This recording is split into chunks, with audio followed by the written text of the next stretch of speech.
ladies and gentlemen, and welcome to the Variable Y Minute.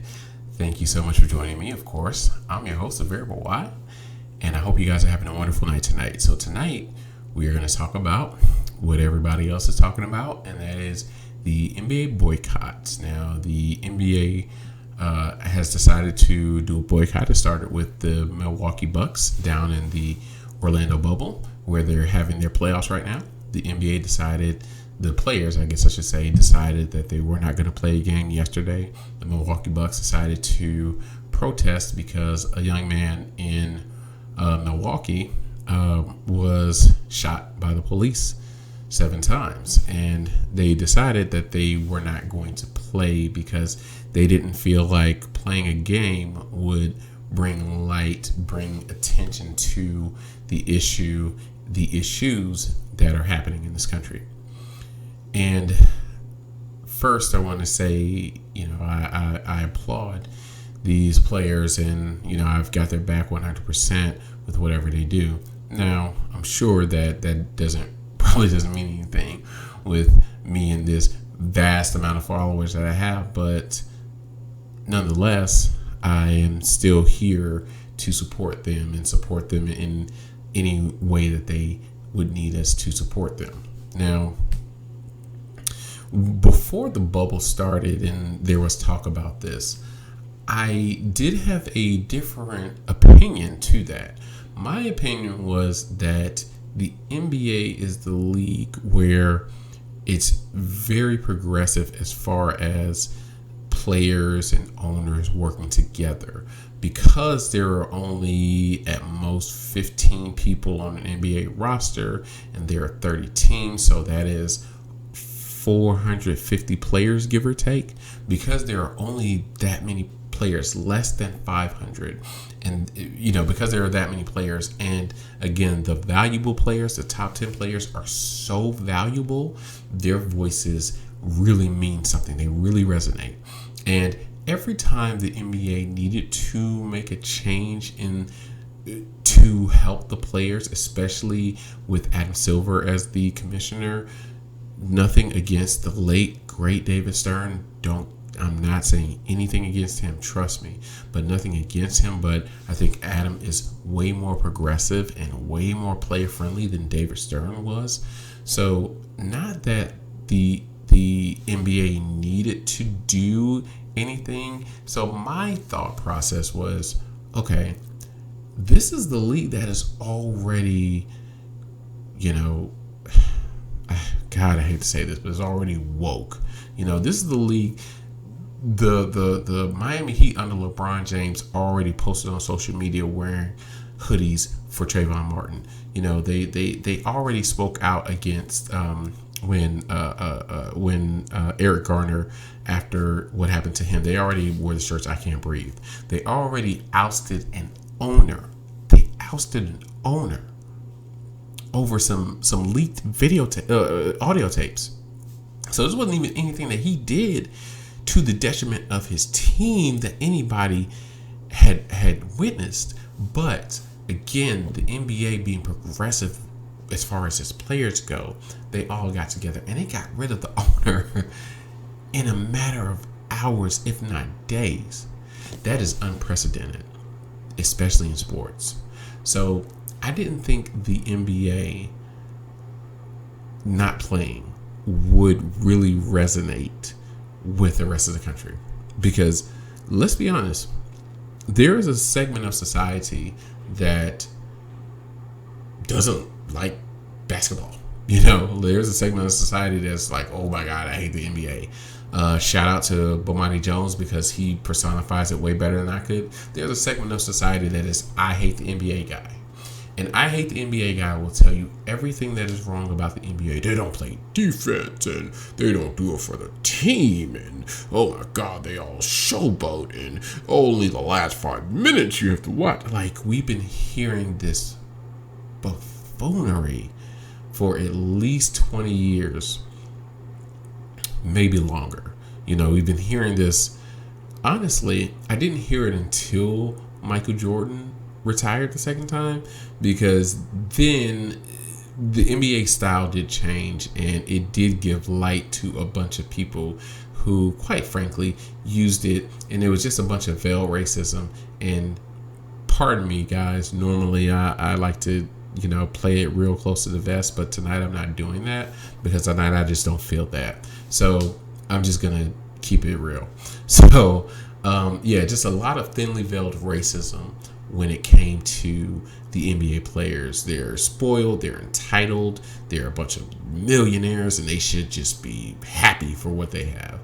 Not to mention how much and how badly these players have sacrificed just to get to where they are. Not to mention how talented and how effortlessly they do their jobs. Not to mention how great they are at what they do. Even the 15th man on an NBA roster is light years better at basketball than probably most of us are at almost anything. They are high-level entertainers, and they're right up there with all the high-level entertainers that we can appreciate, all the high-level artists that we can appreciate in this world. There is a place for art in our society, and sports is art. And there are some people who don't like the fact that there are people who don't look like them, sound like them, speak like them, who can make a tremendous amount of money being an artist. And so when these young men decided that they wanted to do that, I was all for it. I'm all for it right now. Though, again, I think that I feel like the NBA doing it, they're only going to reach those of us who watch the NBA, and the people who are on the side of I hate the NBA are just going to have their ammunition to say whatever they want. But you know what? Bump those people. I support the NBA with what they're doing. We've all had a chance to see what's happening, and we all know that it's not right. We all know that it's sad, but people who look like me, there's a chance that we could continue to live our lives and try and be the best people we can be. We can try and get ourselves out of debt. We can try and build ourselves up. We can try and further our education. We can get married and have children. We can try and raise those children as best we can. We can pay our taxes. We can move into nice suburbs. We can go to the corner store and we can try and establish those suburbs. We can come up with our own version of the American dream. And unfortunately, what history is telling us, what recent history is telling us, is that all it takes is for one person to decide that you're a threat, and it could be over just like that.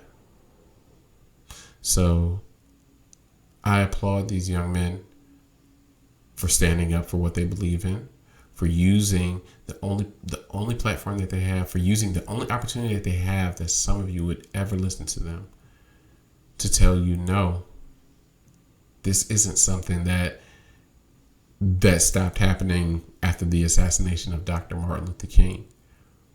This is something that is ongoing, and this is something that needs to change. And quite frankly, for those of you, and I'm not lumping everybody into this, and I really want to not just applaud the young men in the NBA, but I want to applaud the young people out there, all of them, because these protests that we're seeing and these people who are marching and who are sitting up here standing up for change, these are young people. And that is extraordinary. And you deserve all the credit. People in my generation, and I'm not that much older than you, but I would say I'm a little bit older than you. People in my generation, we lament the fact that you guys have it a lot better than we did. But right now, you guys are earning your stripes. And I commend you. So don't let anybody tell you that what you're doing is wrong or that you guys are not out here leading the cause, because you are. And we appreciate it.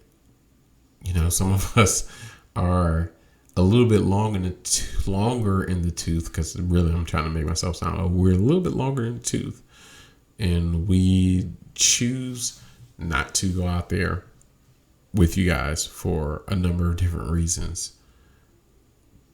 But we applaud your bravery. We applaud your sacrifice. We applaud your understanding, and we applaud your willingness to stand beside us and stand on the side of right. So thank you for that. Thank you, NBA. I know they're going to play again. I do think that if they continue to take a knee, if they continue to wear the names and the messages on the back of their jerseys, I feel that sends a bigger message than to not play, because I do feel that if they don't play, then they have no reason to be in the face of people to make them have conversations. So I think it's important for them to play, but I'm just a silly dude who's here, who enjoys sports. And there may be a very selfish part of me who's just talking out the side of my neck because I enjoy sports. But my real life and their real life takes precedent over that. So if you guys decide not to play, I got your back. We'll do whatever we got to do. But us over here at this little old Variable Y Minute that has maybe 11 followers on YouTube and maybe, 15, not including family members, on Instagram, we got your back. So I just wanted to say that. I just wanted to put that out there, that it's a lot going on. And yesterday I wanted to let everything marinate. And today I wanted to come out and say something, just to let you guys know where I stand. If you couldn't tell by all this, you know where I stand. But in case you didn't know, now you know. And next time, if possible, you see something out there happening, you see a young black dude, and you think, man, if only he wouldn't have resisted. If only he would have done what he was told. Think about me. Do you think I would resist? Do you think I wouldn't do what I was told? You think I don't want to get home to my family? I feel like by now, if you've been watching this channel, you know me better than that. So I'm not the only one. I'm not the anomaly. So anyway, guys, this got real deep, and that's okay. And if you stuck around this long, I appreciate it. Thank you so much. Catch me on Instagram at Variable Y. Catch me on Twitter, Variable_Y. Have a wonderful night. I think we got sports back tomorrow. Tomorrow's off the beaten path anyway. We'll see what we can do tomorrow. But as for now, I hope you guys kiss and hug your loved ones like you always do. And I hope you take care of yourselves. Let's have some conversations. Let's try and get through this as people. I don't know if we'll be okay, because I think we need to sit down, and some people need to listen. Hopefully, if some people listen, we can start moving forward. But I've seen a lot, so I don't know where we're going to be. But if I could shed a little bit of light on the subject, then I'm okay with that. Have a wonderful night. I'll see you guys tomorrow.